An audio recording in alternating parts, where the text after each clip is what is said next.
So welcome back. I have got a lot of comments over the last few days on videos and our live stream, people saying, hey, at least show us your preparation whenever you have storms coming like the one that's on the way right now. So that's what this episode is about for all of our viewers that are concerned or just curious how this works. Not everybody lives in a hurricane state, but as of right now, we have Hurricane Nicole about to make landfall. Very weak storm. The path just shifted this morning and it's showing that it's going to come directly over us as a tropical storm. Now, tropical storms in general, we're not too terribly worried about, but they're showing 50 to potentially 70 mile an hour wind gust here. And that's enough that I have to take note and we have to do some preparations, same as we would with a hurricane. Now, with that said, I don't want to say excited about this. You don't never want a storm like this to come in that can cause power outages and other issues, but we've been in a severe drought and we desperately need some rain, and it looks like we're going to get it. So first and foremost, how I'm going to get ready for a storm like this, all of this stuff on the porch, well, it just can't be here, including the TV, the trash cans, the chairs, all of Ruger's stuff.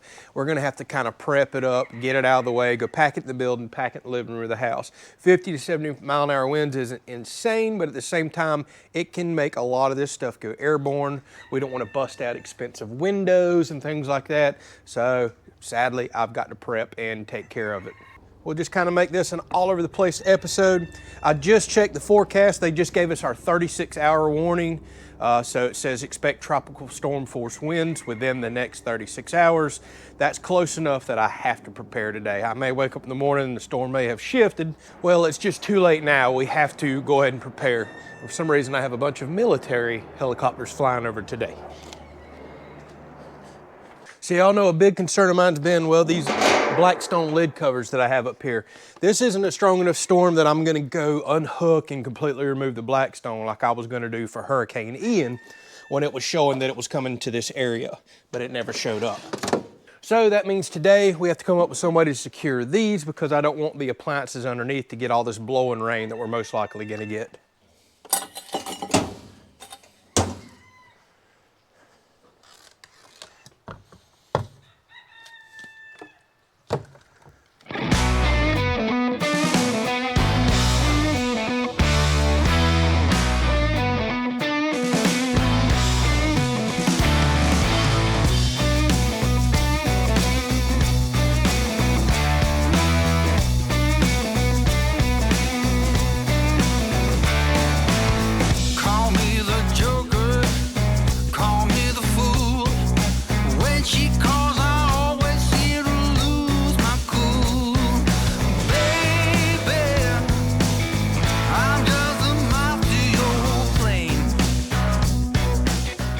Got this TV strapped and it'd be good, but you can expect blowing rain in a tropical system like this. And the last thing I'm gonna do is have this TV get soaking wet and there'll be so much moisture there, I'll wind up with some moisture issues.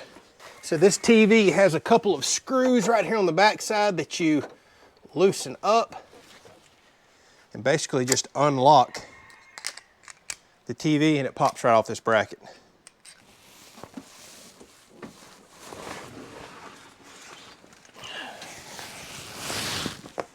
All right, and just that quick and easy, this is off. We can just go put it inside for a day or two.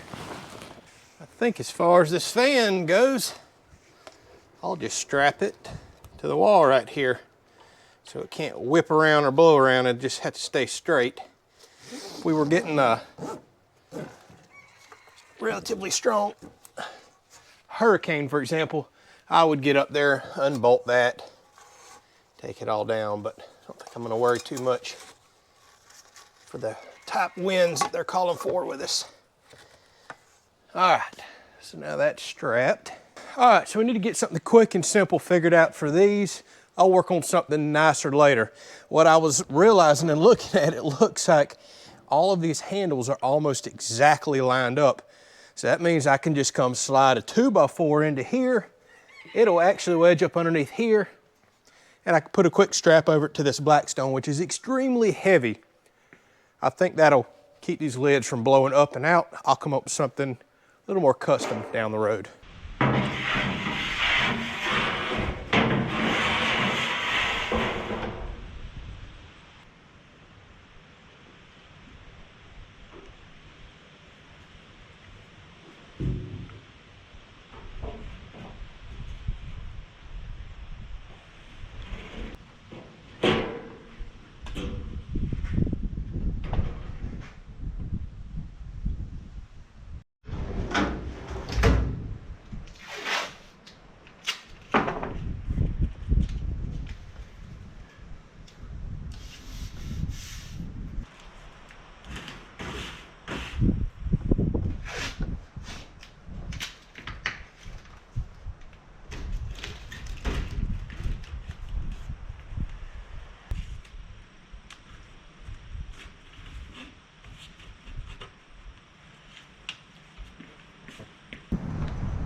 We're not even supposed to get this storm until tomorrow afternoon. You already see how windy it's getting.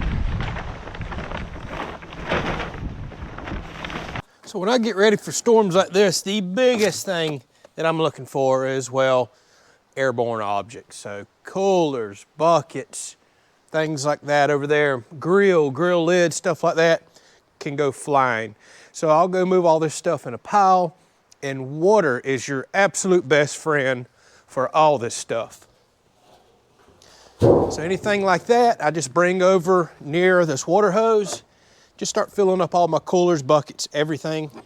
Once you get a few pounds of water in them, which these already have it, I think, from last time, nothing's going anywhere.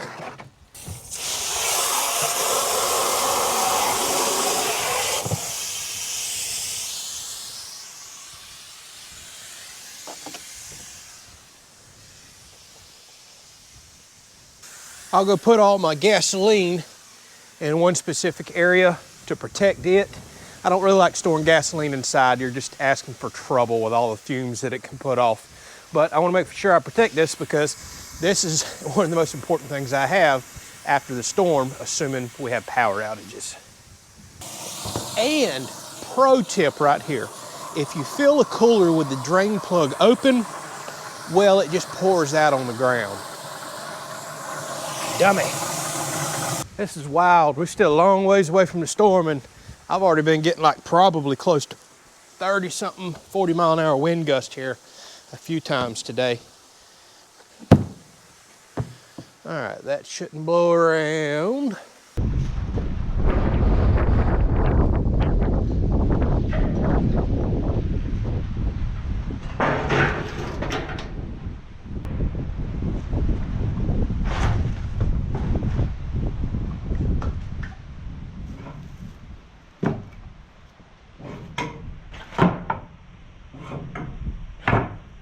So I covered this in the last storm episode where I got ready for Ian, and again, well, it changed course, which was great.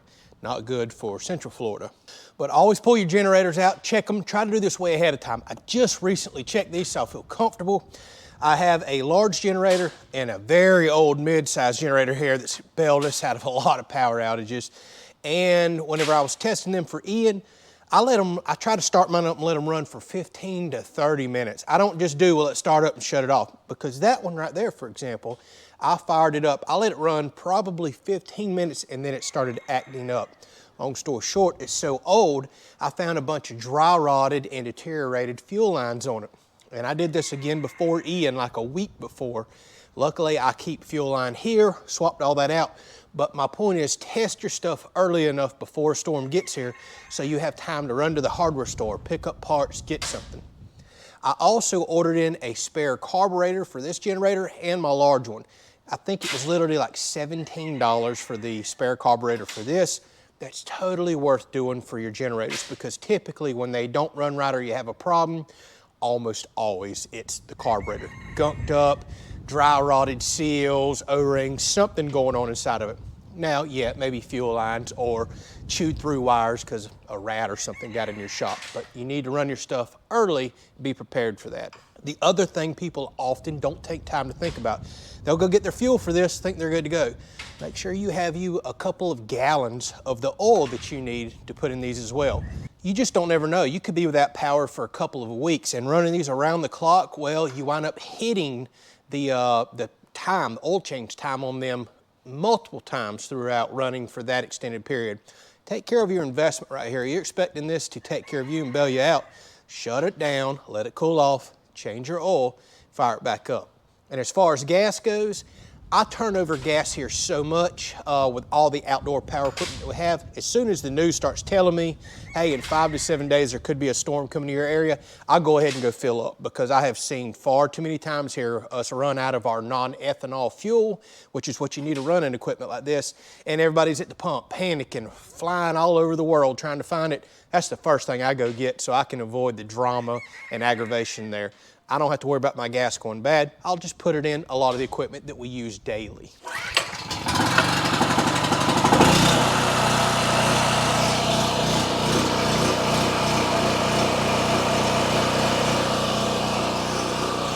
I've had that generator for years and years and years, and it's always been so stinking reliable. But man, it's loud.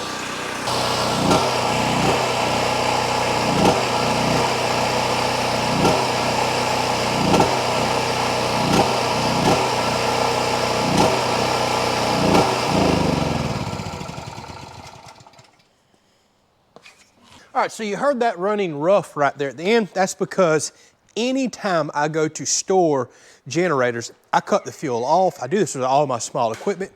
Run the motor until it pulls the fuel out of the bowl, especially for something like a generator because, well, it may sit up for a long time before you go to use it again. And I don't like to leave fuel in the carburetor bowl for the simple fact that it could gum up. Even though I'm running non-ethanol, I've actually had issues with that before, but that's a much better fuel to run. So something I want to do right here real quick, I'm going to take the cover off the side of this little inverter generator that I just got, since this will probably be one of the first ones I'll pull out after a storm to kind of go plug in freezers, refrigerators, things like that. And I purchased on Amazon a couple of these hour meters. That way I can keep track of my maintenance, my oil life, things such as that. Now, the reason I'm taking the cover off the sides is because I want to get right here to the spark plug wire. All you do is wrap this little wire around the spark plug wire. It senses whenever the motor's running and firing.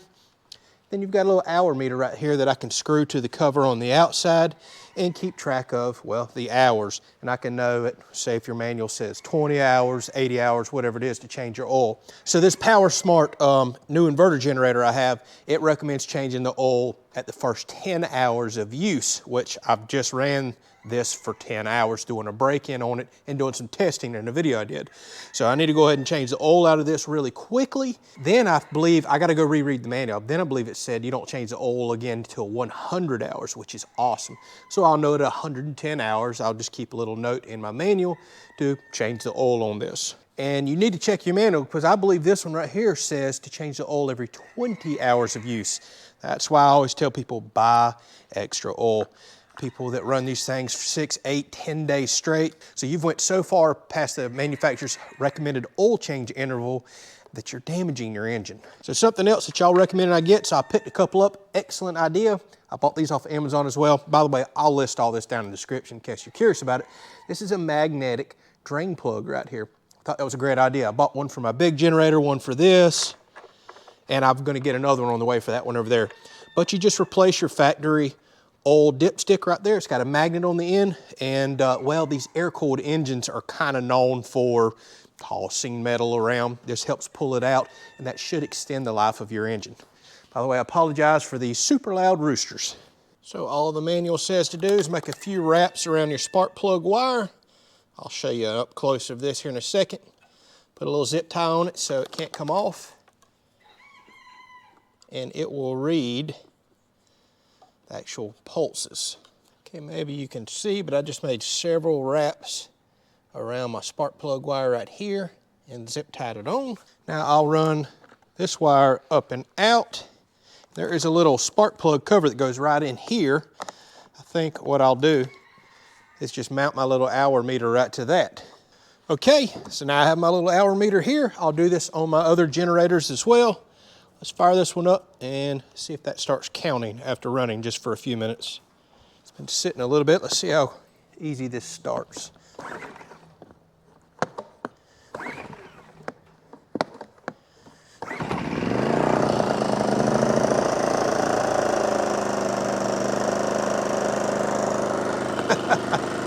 I can't get over how quiet these little inverter generators are. I love that, absolutely love that.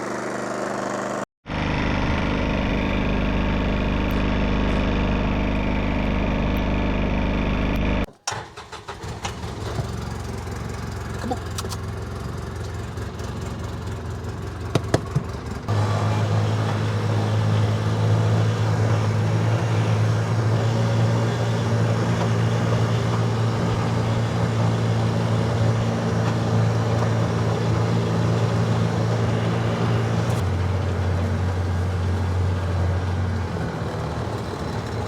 Turkeys just running in the trees there. Turkeys in the backfield. We got them everywhere. So One thing I got to make for sure I don't forget about is this up here whipping around in a windstorm.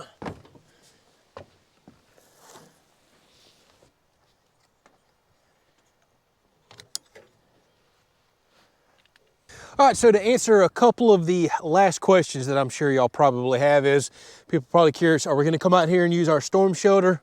No, we're not for a tropical storm. With the winds they're calling for, while that can damage things around the property, cause power outages, trees down, things like that, it's not enough of a concern that, well, our brand new custom built home, we don't think we'll ride the storm out. Our home is engineered for much higher winds than that. Now with that said, there's always risk of tornadoes and things like that, but it's an extremely low risk down here in Florida. But it definitely does happen with tropical storms and hurricanes. So should we continue to watch the radar and start seeing fast moving storms that are coming at us with confirmed or what they think is tornadoes in them, well, we may make a quick trip out here and at least use this as a tornado shelter, not necessarily a hurricane shelter during times like that. We tend to watch the radar a lot with storms like this. And probably one of the last questions is going to be our animals. The chickens, well, I'm probably going to put them up in the coop, close the doors, they can ride it out in there.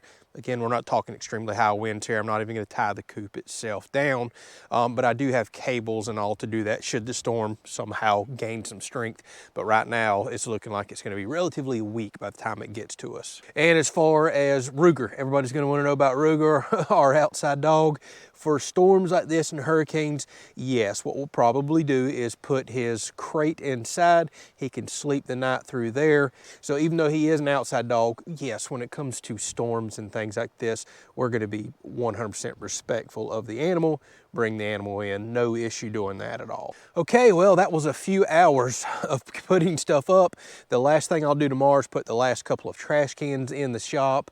The grill would just go right in the living room. I just don't want to put it in there overnight for the smell. That'll be the last couple of things that we do right before these bands start whipping in. So by the time you are watching this, well, we're probably right in the midst of the tropical storm with the way it's looking. I'll release this video tomorrow while all that's happening. And should anything significant happen, hey, we'll put that out on social media because I'm sure a lot of people are curious about it. But as of right now, looks like mild winds that we'll have to watch out for and very much needed rain. I hate that we're getting rain this way, but it has been so dry here over the last couple of months. We've literally had 2 rains in 2 months, I believe is all that we've had. So I'm really looking forward to getting this rain, and I'm thankful that it's not coming in the midst of a category 1, 2, or 3 hurricane up in this area. Okay, well, that's how I get ready. Relatively boring episode to me, but a lot of people asked, please record this process, show it. This is how I do it. If it was a hurricane, what we would do is do a little more prep out here in the storm shelter. You've already seen me do that, getting water out here, getting blankets and stuff prepped and ready to maybe stay out here all night long. And we would test a few of the things like our, battery bank devices, stuff like that, that'll give us the power that we need. All right, thank y'all so much for watching, and the people that's in the path of this storm, we pray that y'all make it through nice and safe, and we'll see you on the other side. Take care.